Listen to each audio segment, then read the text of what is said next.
بسم الله الرحمن الرحیم. زه مصطفی یم او د دې د المکې پروژې کوالټي کنټرول انجینر یعنی کیو سی انجینر خاص دلته کار کوم.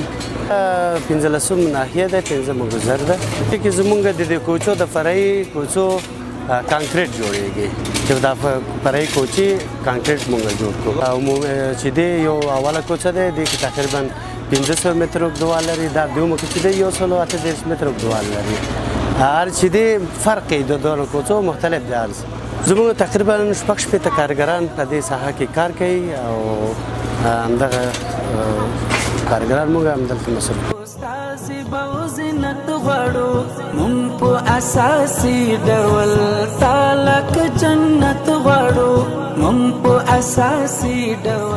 نوم قدرت الله دی، د اجارب اوسېدونکی یم.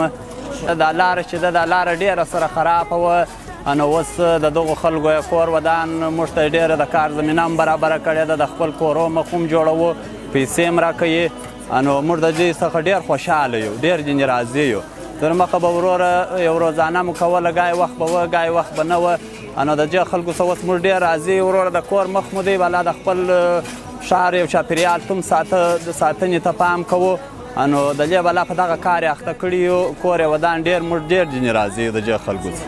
عزت الله دی، ډېر خوشحاله یو. دا ښه کار دی چې موږ ته سم کړی دی، ډېر خوشحاله یو.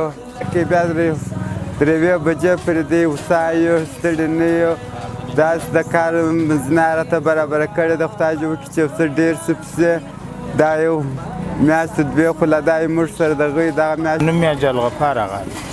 مشکلات خو نو دغه و چې مقصد دغه باران چې به وسو در دې ځای به خټې وې، څوک نه سوای تللی، دا جامې ته څوک نه سوای ورتللی، دا سړک باندې به اوبه بهېدلې. مقصد دا چې هر سړی په تکلیف و.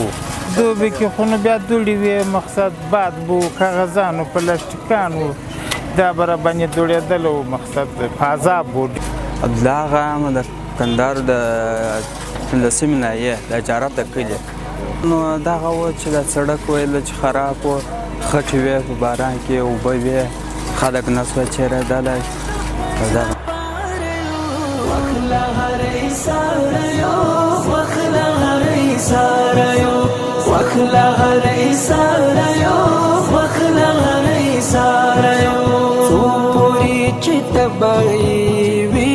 استقلال ژوندی تل براغه ونوي ورسره کمال ژوندی تل براغه ونوي ورسره